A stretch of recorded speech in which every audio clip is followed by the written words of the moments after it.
Allah mampu mawon tiap disa dikai nabi, tapi Allah tidak melakukan itu, cukup nabi sitok. Terus kabeh iki kon anut Nabi Muhammad sallallahu alaihi wasallam. Mulane ana guyonan wong Arab wong Jawa apik endi? Apik wong Jawa aja. Ke wong Arab iku cara obat iku dosis tinggi, mulane dikirimi nabi. Wong Jawa cukup mudin, cukup kiai wis Islam. Dadi rapati salah lah. Penyakitnya ringan jadi diobati kiai iku wis dadi iman. Nah wong Arab kudu napa? Nabi. Berarti penyakit berat ringan apik endi? Apik ringan, mulane jare kiai Jawa kita apik wong Jawa Gus wong Arab. Mergo ora butuh napa? Nabi. Berarti dosisnya kan kecil ya, rendah. Sauni-uni mus. Wong bingung, ngono kok omongane wong napa? Bingung. Lha opo nganalisis ngono barang. Ya wong nganggur iku repot terus. Jadi misalnya dagang dihitung, kalau dihitung itu rasional berarti sain. Kalau tidak dihitung kok berarti jenenge kejutan ya enggak, kita pernah ngalami semua. Kita pernah ngalami dua-duanya kan. Dihitung ya pernah laba, kejutan ya pernah. Musim sulit dagang rugi ya biasa, kecengklok rugi kebodhon biasa sama pernah. Anggap aja kalau rutin namanya sain sesuai hitungan pengetahuan. Kalau model ngono kejutannya selesai kan. Kok dibenturkan? Kejutan sama rutin itu absolut mana? Akurat mana? Ya ngajak goblok bareng. Paham ki biasa mawon wong sing seneng ilmu tuh ben biasa roh iku roh donya ben. Ya ben biasa. Nah sekarang itu usum, anti ilmu itu usum. Yang usum sekarang itu politik nopo identitas. Soalnya batik wong Yogyo, wah batik nasional berarti orang batik wong Indonesia, anak batik ra wong Indonesia. Jadi batik nopo pakaian nopo nasional. Ya wong golek hadis nganti ngelu kesunatan ibadah nggo klambi putih. Ora ana kesunatan ibadah nggo klambi nopo batik. Tapi nak kowe wong alim ben diarani klambi putih gak wajib, kudu kadang-kadang nganggo batik, nggo nunjukno nak nganggo putih iku. Saya tuh seingat saya belum pernah ngaji gak pakai baju putih. Karena pikiranku sering ditanya, Gus kowe wong alim ora tau joban. Nak joban koyo wong Arab. Nak batik kesane kok ora sunah Rasul seneng putih, setengah-tengah nganggo hem putih wis sunah Rasul tapi tetep Indonesia. Wis tak pikir nonton. Lah ruhen ra mikir nganggo batik. Tapi itu tadi, saya masih husnudzon. Jika jadi tren nganggo klambi hem putih dianggap wajib, harus ada yang pakai batik untuk menunjukkan kalau ndak wajib. Lah mungkin dia termasuk begitu melok. Makome dekne iku wis nglurusno. Itu ndak tahu saya kalau. Oh itu berarti sudah tinggi, kelasnya sudah tinggi. Jadi menurut saya tengah-tengah ya pakai hem putih kalau sholat. Tengah-tengahnya ada anak jubah terlalu Arab. Nak batik be Nabi ngendikan kesunatane ibadah itu pakai putih. Nganggo mori kok wong mati ya sudah hem, ya sudah tengah-tengah. Menurut saya, sama ndak harus ikut saya. Tapi jika itu dianggap wajib, kadang-kadang jangan pakai putih. Seperti Jabir bin Abdullah itu terang-terangan, sama tak ceritani. Dulu ketika Jabir bin Abdullah sahabat yang terkenal itu Jabir itu termasuk minas sabiqin al-awwalin itu. Jabir itu sholat di masjid itu bajunya dicopot. Terus sarongan itu dicancang di gulu. Kayak wong kuno-kuno. Sarongan sitok dicancang di gulu. Bawa baju diletakkan di soko masjid. Setelah itu orang tabiin melihat dia secara sinis. Tabiin itu generasi setelah sahabat. Marah-marah ketika dimaki, masa engkau sahabatnya Nabi sholat Bisau bin Wahid. Pakai baju satu dicancang bisa. Terus Jabir mulai cerita. Kamu jangan bilang pakai serban itu sunat. Kamu jangan bilang pakai jubah sunat. Bagaimanapun menjadi sunat karena kamu punya. Sehingga kamu bilang sunat karena kamu punya. Dulu kita zaman Rasulullah masih hidup. Kita semua itu tidak punya baju. Punyanya satu. Sehingga Nabi tidak berani mensunatkan pakai baju dua. Kesunatan serban. Karena kita hanya punya pakai baju satu. Kita harus mikir bagaimanapun di antara kesunatan itu karena kita mampu. Setelah tidak mampu tidak ada sunat. Terus Jabir mulai marah-marah termasuk yang diceritakan. Kalau kamu bungkus orang mati gimana? Ya tak bungkus utuh sampai sikil bedasi raketok. Ya kan ya, nah ini yang mati dibungkus sempurna tuh. Nanti kok pepes itu ya dibungkus terus bariku lagi dibuka raine ya. Ya mus. Sing mudin-mudin rai ya. Terus Jabir cerita. Cara kowe wajib ta ora jare Jabir? Nggih wajib. Ya wajib mergo iso. Terus dia cerita, dulu Sayyid Hamzah, dulu bapak saya Abdullah Jabir bin Abdullah. Itu saking enggak adanya baju. Itu nak ditutup sirahe mbek sarong, mboten kafan. Iku ketok sikile. Nak ditutup sikile ketok sirahe. Akhire do matur Kanjeng Nabi kon nutupi sirah waj'al ala rijlihi shay'an min idkhirin. Akhire sing sikile ditutup suket. Saking gak anane baju. Kowe saiki Islam wis jaya kecangkeman sithik-sithik muni sunat wis dimaki-maki mbek Jabir. Wis meneng jar. Terus terakhir ngendikan ngene, aku nglakoni iki liyaronil ahmak misluk, pancen tak jarak aku salat ngene iki bento-bento kowe ben roh. Nak dhisik sejarah Islam ngene iki. Liyaroni al ahmak misluk, ahmak ku bento sing level tinggi, medium men. Itu ulama betul ya begitu. Saiki wong Islam jog tuku kurma gampang, sithik-sithik buku nganggo kurma, sunah Rasul mergo nganggo kurma. Ya perkarane ke kelar tuku, zaman kene Gunung Kidul melarat nganggo apa? Aneh-aneh iku. Makanya di fikih jelas, nek iso kurma, nek iso asal manis, nek iso asal gak nyolong titik wis. Kok cek repot ya hukum. Bagaimanapun kue kecangkeman muni sunan mergo mampu. Zaman kira mampu orang muni ngono padahal hukum iku wis dhisik-dhisik. Hukum itu baru apa sudah kemarin-kemarin? Wis meneng ae. Kula ge sering, ngger kula kan kiai, ngger poso sering sowan kathah. Kadang sing sowan luwih mlete timbang kula. Gus kurma Gus, nggo apa? Nggih sunat Gus. Ah sunah mbahmu pangan kowe. Oh kiai mbok warai ra sopan. Aku nak buka aku tegan. Aneh-aneh ya. Namun ini sunah dia ora usah kecangkeman. Lagi buka kurma pirang tahun, lebih kali tahun Gus. Umur piro? 40 Gus. 38 tahun gak anggo sunah lagi 2 tahun gegere gak karuan. Biasa saja. Dulu Nabi itu ya biasa. Nabi kalau zaman ngendikan yang ngeper sampai 4 kali. Kalau gak mampu ini, kalau gak mampu ini. Nabi kalau ngendikan ya gitu sampai diulang-ulang. Karena Nabi tahu tidak semua umatnya gampang mendapatkan itu. Misalnya kafaroh puasa 2 bulan nuntut, kalau tidak bisa ngasih makan orang miskin sekian, kalau tidak bisa gini sampai habis.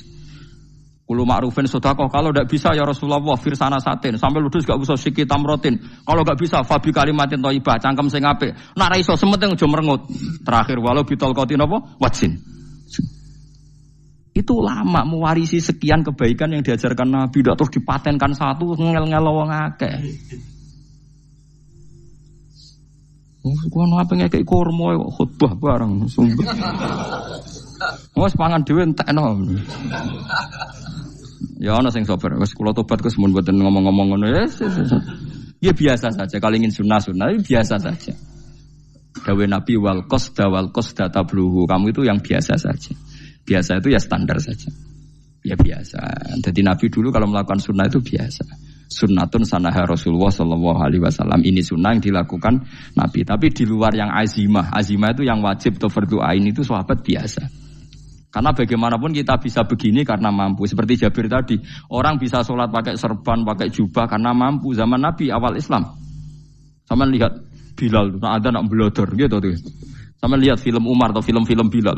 Itu memang nyata dulu itu la yajidu ahaduna illa thawban wahidan. Enggak ada yang kecuali punya baju apa? Sama dulu film-film, mulai versi seneng kitab sampai versi film itu sama. Bilal nak adzan ya blodor, ora adzan di blodor gak sopan. Oh memang ya duwene klambi mok sitok iku. Adlok ceritane Sa'labah bar salat salam langsung melayu. Berkali-kali yang bersalam melayu. Jebule apa gentak kae. Ya salah bang bersolat ora witir mlayu kenapa? Saya takoki ya Rasulullah, takoki Nabi. Salah bah kata sahabat-sahabat kowe nak salat bar mulai langsung mlayu. Ya Rasulullah, kami kula namung setunggal, istri saya di rumah aja utuh. Iku saking ndak adanya baju. Oh, saiki nang sunatno kon. Ya begitu. Makanya ketika Sayyidina Umar idza ausa Allah fa ausiu. Nanti kalau sudah jembar ya jembar. Nak lagi ruwet ya ruwet. Ya sudah biasa saja.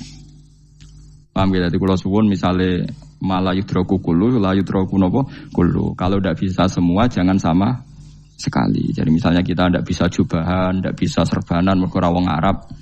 Supaya saya ndak keriting jubahan kok tonggo ya guyu. Paham nggih? Aneh ngono. Kemudian nek ora kaji kok jubahan malah digugat wong akeh. Ya sudah pakai hem putih saja. Yang penting dua semangat sunnah putihnya misalnya. Ya tengah-tengah gitu. Tapi kalau kira-kira dianggap wajib ya kan ganti badai kayak Ruhin itu. Itu makomnya sudah itu tadi sudah tinggi sekali. Ya Nabi itu misalnya Nabi nyifati rambut yang baik itu yang lurus ngomba gitu. Sifatnya Dajjal itu keriting. Tapi yang keriting ya enggak apa-apa. Bukan berarti wah keriting mirip Dajjal janda gitu. Ya itu kan Allah menunjukkan kekuasaan. Nanti kalau Allah bikin lurus semua dikira enggak mampu bikin yang keriting, ya sudah dibikinlah yang keriting. Ya sudah gitu biasa saja buatan berlebihan. Paham gitu. Jadi Nabi itu kalau ngendikan seingat saya ini hafal banyak hadis. Kalau ngendikan tuh sampai berkali-kali. Itu tadi mulai kalau sedekah pakai ini, kalau ndak mau ini sampai mulai firsana satin sambil wedhus ijek larang walau bisi kita meroh separone kurma masih kadang ndak mampu fabi kalimatin thayyibah enggak mampu lagi ya soalnya tak sedekah walau bitol qoti wajin sedekahlah meskipun dengan ceria. Itu sirinya kenapa saya ngaji guyon karena paling ndak ceria itu happy. Coba kalau saya ngaji merengut menang terus ketok nyesal terus sing ngaji kan mikir, Gus Pak kurang apa? Kita ngaji ku ono sing kurang. Oh, terus sing kedonya nafsir wah paling kurang sangune. Wah jadi repot. Mulane kula ngeten wis tak pikir, mang sampun tak pikir. Guyon kula mek sampean nangis mbon ndi ganjaran akeh ndi. Mergo guyon kula bi ilmen nangis sampean mikir utang. Jadi terakhir sedekah talqati wajah yang ceria, yang happy. Kowe iki happy kan yo seneng, paling gak mikir nasibe kan. Kiai iku happy sebenes. Jajal misale kiai kok rogen sumpeng. Maca kukar kukur, bariku angop. Bariku kukur meneh. Kan wong mikir. Wayahe tanggale bayar apa piye kredite. Waduh. Apa wayahe ditarik sepeda motor kan orang terus menafsirkan macam-macam. Sing elek sing wong alim mulai nafsiri paling tertipe ra iso. Wah, paling elek. Ya nek wong alim kan ana ukur-ukur mesti nek sing suudon kan paling macane bingung terkipe ngono. Ya macam-macam lah sesuai asumsi napa. Jadi kula suwun sama nek dadi kiai nek ra iso sedekah macamnya terakhir ceria. Mergo Nabi ngendikane terakhir tasaddaku walau bitol qoti wajhin. Bersedekahlah meskipun dengan keceriaan napa muka atau wajah. Namun kalau itu Nabi diulang-ulang. Jadi kalau ngendikan tuh diulang-ulang. Sekarang tuh orang mau mendorong sunnah Rasul itu satu. Ya berat bagi yang nggak bisa melakukan itu apa? Yang nggak bisa melakukan itu apa? Berat. Jadi dibacalah hadis itu dibaca utuh. Ya bukan kita apa ya sekolah kepingine kabeh umat Nabi itu happy. Mergo selama itu tidak maksiat berarti anut ajaran Kanjeng Nabi Muhammad sallallahu alaihi wasallam. Ma khuyira Rasulullah baina amrayni ilakhtara aisarohuma malam yakun isman. Rasulullah itu tidak pernah disuruh milih dua hal yang berbeda kecuali milih yang paling gampang. Asal itu tidak barang dosa. Itu hadis muttafaq alaih. Ma khuyira Rasulullah baina amrayni ilakhtara napa aisarohuma malam yakun napa isman.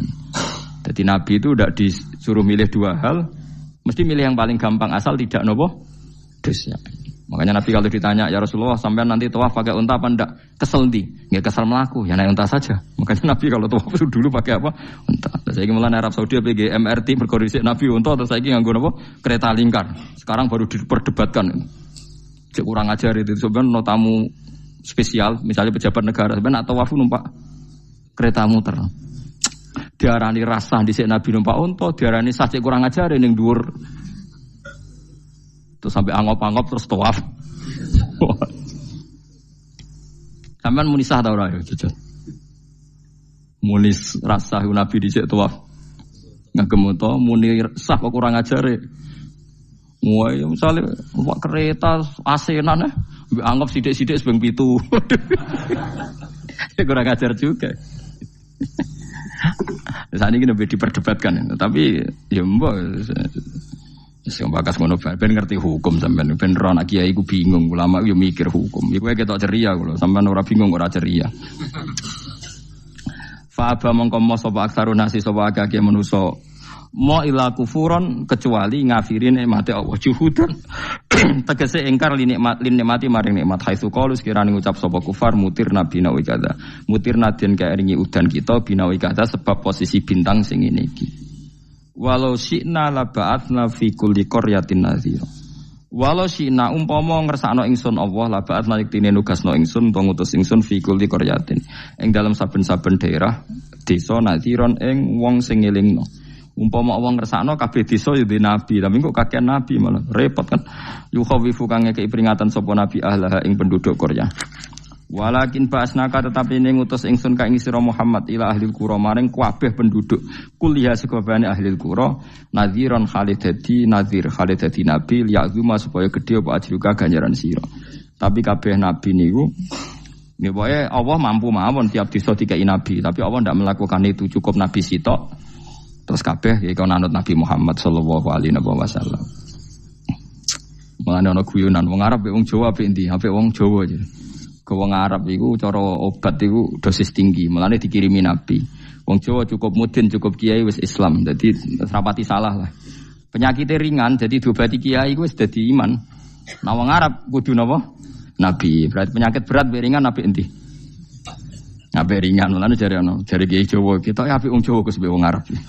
Mergo ora butuh napa? Nabi. Berarti dosisnya kan kecil ya, rendah. Sauni-unimu. Wong bingung, ngono kok omongane wong napa? Bingung. Lha opo nganalisis ngono barang. Ya wong nganggur iku repot terus. Fala tuti mongko aja nurut sira al kafirina ing pira-pira wong kafir fi hawahum ing dalam hawa nafsune kafirin. Dadi kaya aja anut wong kafir ning menyangkut hawa nafsu. Tapi nek menyangkut kebaikan wong kafir sing kita kadang kalah baik dalam hal sosial ya malah Allah kadang melehno kita mergo kok kalah mbek wong kafir. Nggih misale ngeten ngene makanya Imam Suyuti nafsiri fala tutil kafirin ai fi hawahum dalam hal yang bersifat hawa napa nafsu. Misalnya begini saya contohkan Allah melehno wong mukmin. Ada sahabat ketika perang itu tangannya terputus, kakinya juga terputus. Terus matur Rasulullah, ya Rasulullah gara-gara perang derekno engkau saya tangannya putus, kaki saya putus. Ternyata tidak diapresiasi sama Allah, malah disalahkan. Gini kok Allah terus nurono ayat iyam saskum korhun faqad masal qoma korhum mislu. Jika Anda luka karena perang, orang kafir pun luka. Wong kafir, wong gento wae wani luka demi kekafiran, kok kue wong Islam jari demi Allah ora wani luka. Jika masyhur di kalangan para ulama, nanti setiap kebaikan itu dibandingkan kezaliman. Ya saya ulang lagi, nanti setiap kebaikan itu dibandingkan kezaliman. Misalnya kita jadi kiai ora enak, ora gaji tetap, setepak-tepaan, kadang untuk duit, kadang ora. Enak jadi PNS, gajinya tetap. Ya. Nanti kita disalahkan Tuhan. Pedagang narkoba itu gajinya juga enggak tetap. Risikonya tinggi, ditangkap polisi, hukumannya mati, itu saja berani. Kowe nyai terima ngono rawani. Kowe tahajud kanyeben, bengi-bengi tangi tahajud kanyeben. Tukang maling ayam bengi-bengi tangi nyolong. Risikonya tinggi ya anyep wani. Jadi nanti kowe di depan Tuhan dimaki-maki, kesalahan kita akan dibandingkan kezaliman. Lan ana wong saleh diutangi dhuwit ora oleh medhit, sebenarnya dibandingno. Maling mbek maling utang-utangan, wong saleh ora utang-utangan. Ya memang begitu. Nah itu yang dimaksud ayat intakunu ta'lamuna fa innahum ya'lamuna kama ta'lamun wa tarjuna minallah ma la yarjun. Jika kamu merasa sakit karena berjuang demi agama, orang-orang zalim juga sakit karena kezalimannya. Toh mereka berani. Coba jadi kiai bandar narkoba resikonya tinggi mana coba? Resiko jadi bandar narkoba. Antar geng narkoba juga musuhan, takut ditangkap polisi. Jadi kiai paling ono hasud sithik-sithik. Paling wong ngrasani, kiai iso ngene ngomong tok ora iso nglakoni paling gitu. Padha kiai ini paling hasud. Ya sithik-sithik lah, paling serek. Kalau bandar narkoba gak cocok, nembak. Karena rivalitas mereka ekstrim. Sehingga kalau sampean cemen jadi kiai nanti ya diingatkan Allah dibandingkan orang apa? Zalim. Jadi eling-eling ya. Terus semua kesalahan kita, loyalitas kita pada agama nanti dibandingkan orang zalim karena mereka loyal sama pekerjaannya, sama kezalimannya. Enggak terus preman-preman nak belani konco wani mati. Kadang kiai santri belani kiai ini rapati wani mati. Repot preman-preman nak tobat repot. Kulo niku rada nyesal mek tobaté preman.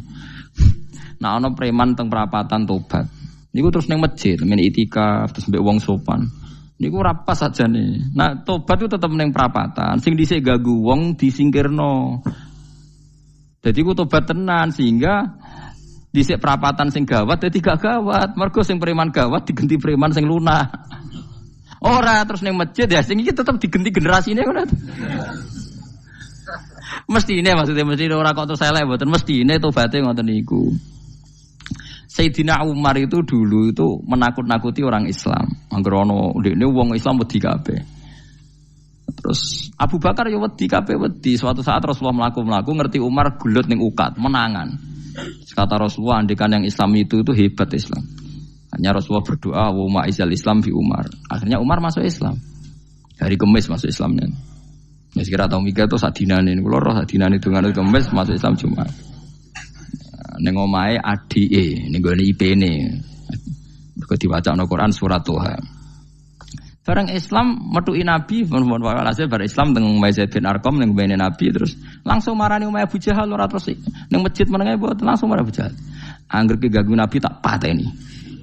Bariku marani Abu Jahal. Aku saiki wis Islam iki ganggu Nabi tak pateni. Gentenan wong kafir sing delik. Paham nggih? Jadi enak maksudnya. Lah misalnya terus Umar jadi sopan santun terus ketemu wong dilo, ketemu Abu Lahab monggo dari akhir. Wah. Artinya enggak ada perubahan kan kalau gitu. Lan Ruhin mantan preman mboten kok tobaté ning kene ora roh kok. Mboten harus kiai dene. Mestine ngoten. Makanya Wahsy itu yang bunuh Sayyid siapa? Hamzah. Karena dia disuruh Hindun itu istrinya Abi Sufyan itu. Itu setelah membunuh Sayyid Hamzah dan dia Islam. Dan Nabi tidak siap melihat wajah Wahsy. Sumpahnya Wahsy apa? Saya bersumpah akan membunuh orang paling dibenci Rasulullah. Sebagaimana saya pernah membunuh orang paling dicintai Rasulullah. Terus tobatnya dia mateni Musailamah al-Kadzab. Wong sing ngaku Nabi ngarang Quran. Itu tuh sing mateni sinten? Wahsy. Jadi Wahsy sebagaimana aku pernah membunuh orang paling dicintai Rasulullah. Tobat saya membunuh orang paling dibenci Rasulullah. Ya misalnya terus Wahsy tobat, terus sampean nyapu masjid, terus gak duwe selera tarung, zaman kafir tarungnya tenanan, bareng Islam menyapu masjid, bariku ngiseni jedinge, terus bareng tidak perang wedi wae repot. Ya niku ide kula tapi ora kudu mlaku. Nek mau cerita ilmu, sampean ora kudu nglakoni. Ya tugale wong preman brah-brah. Blojo narkoba entek akeh dilakoni, nggo judi diakoni. Sewengi orang preman itu kalau judi 2 juta 3 juta loh. Bareng tobat ngoboni masjid 10.000. Padahal donyane jek akeh. Mestine tobat yo.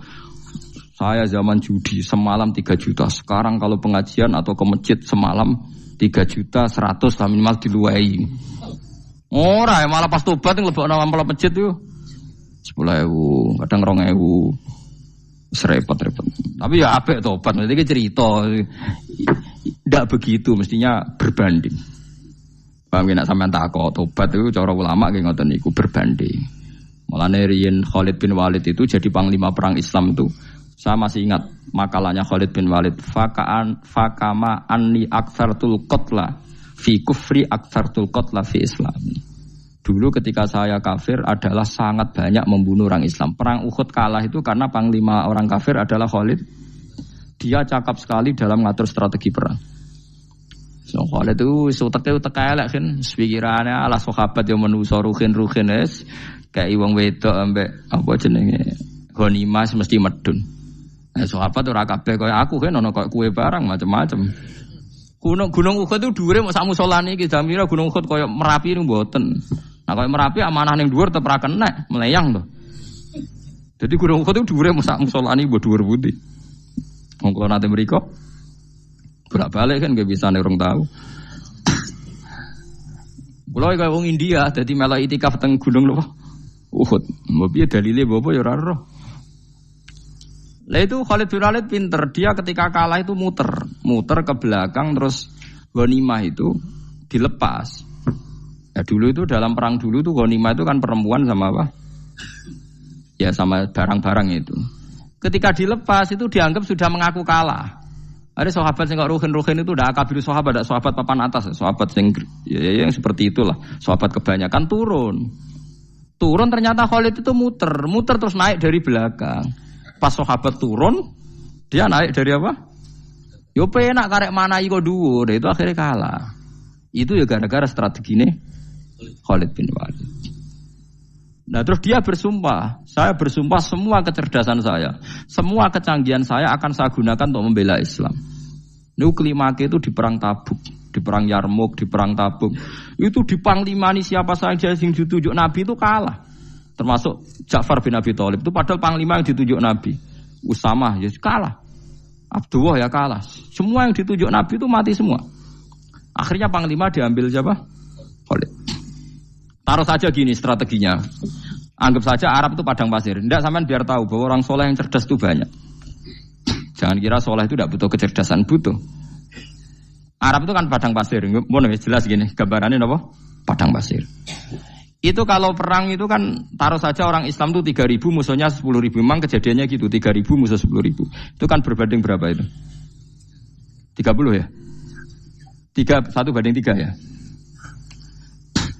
Nah itu dulu, pasukan-pasukan Islam dulu itu sama-sama seperti soft sholat. Jadi memanjang. Ya akhirnya perang itu kelihatan sekali mana yang sedikit, mana yang banyak. Habis Khalid strateginya dirubah. 100 orang di depan, anggap saja gitu. Pokoknya tak kayak gambaran coro Jawa paling gampang. Lagi mau kitabnya malah bingung loh. 100 pasukan kuda yang di depan itu disuruh negarkan kuda. Disebut fal mughirati subha itu. Yang itu wal adiyati napa? Dobha fal mughirati subha itu. Jadi pokoknya anggap seperti itu. Fal muriyati apa? Qadha itu. Kuda yang 100 di depan disuruh menegarkan. Pokoknya kon gerak sehingga debu itu banyak bertebangan. Terus pasukan yang 3.000 itu disuruh memanjang. Memanjang sepanjang-panjangnya. Karena di depan ini ada tegaran kuda tadi, orang kafir yang di sana itu melihatnya ada bantuan datang baru. Wih, pasukan Islam itu kewakeh, panjang lagi. Dikira jumlahnya itu sampai 50.000 lebih. Paham sih kalau maksudnya? Sehingga wong kafir melaju perkara ini tidak mungkin kita tandingi. Orang Islam dapat bantuan baru, padahal ya wongnya podo. Mau baris setok dirubah. Nah misalnya sing mimpin Mustafa sembah jare mati ya sahid, mati kabeh wong Islam. Nah itu artinya dia masih ingat betul. Saya dulu pernah menggunakan kecerdasan yang sama untuk mengalahkan umat Islam. Saya bersumpah kecerdasan yang sama akan saya gunakan untuk memenangkan Islam. Lalu coba bayangin nonton ning padang pasir 3.000 orang yang 100 di depan negarno kuda supaya pandangan tidak begitu jelas. Terus yang belakangnya memanjang dari jauh kan kelihatan pasukan dapat bantuan baru. Padahal ya orangnya sama. Akhirnya orang kafir merasa wah nggak imbang. Kita ada imbang karena orang Islam dapat bantuan. Terus menang perang itu. Lah itu tobat bener gitu loh. Orang kok pas kafir cerdas, buareng Islam tobat nyapu masjid. Sebarigus ngaji ngantuk. Padahal zaman kafir cerdas, memperdayakan ekonomi nganti sugih belgeder. Bareng Islam terus dunia nentek melarat, terus nyapu masjid, sebariku sholat qobliyah ba'diyah mulai, mau poso sunat. Ya tidak apa-apa itu, tapi sugih tetap. Kok zaman kafir sugih, zaman Islam kere, mestinya zaman Islam ya sugih, terus kecerdasan dan hartanya untuk liizatil Islam wal muslimin. Mestinya, tapi ya nggak apa-apa kalau ada tobat model gitu ya tidak apa-apa. Ojo terus dari Gus Pak ngene ku elek ya ora ana jenenge tobat mesti apik, tapi enggak fair gitu loh. Maksud zaman nakal serius, zaman tobat sekenanya itu kan fala tuti mongko aja taat sira al kafirin ing pira-pira kafir fi hawahum ing dalem selera hawa nafsune wong kafir. Wajahidhum lan merangi sirahum ing kufar. Merangi maksudnya berjuang bihi kelawan Quran. Maksudnya hujjah.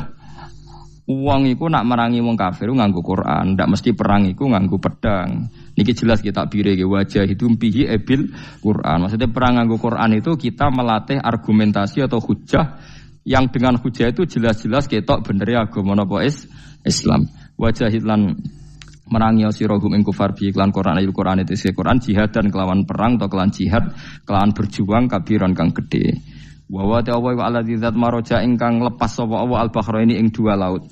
Arsalat sing lepas sapa ta'ala huma ing al-bahraini mutajawira ini hale berdampingan. Hadza utawi iki ku adbun iku banyu sing banget segere banget manis ya banget segere. Furatun tur enak diombe sadidul udzubati tekse banget manis e. Iki kuno nak manane mudah diminum. Wa hadza utawi iki ku milkhun iku banyu asin, ujajun tur banget paite. Sadidul muluhah tegese banget paite. Tapi wasemono sungai sing gampang diminum. Misalnya sungai Komerapi sing napa gampang diminum maksudnya mboten pahit. Ketemu laut sing banget pahite meskipun banget asine. Allah hakikate gawe wajah alalan gawe sapa Allah taala bainahuma antarane banyu sing napa tawar lan banyu sing asin. Allah gawe barzakhon ing pemisah hajizan tekse pemisah. Kita ndak tahu pemisahnya piye pokoke akeh sing cerita banyak di tengah laut itu air napa tawar. Layak tali itu ora campur apa hadu masalah sijine banyu asin lan banyu tawar bil akhir iklan sing liya mergo wonten apa hajiz wonten apa hajiz ana pembatas. Wa hijron lan tegese pembatas mahjuron kang iso nglindungi. Esitron tegese tutup. Mamnuan kang iso den cegah bi sebab anane sitru. Sebab anane pembatas apa ikhtilatuhuma apa campure banyu asin lan banyu tawar walami wa waladi.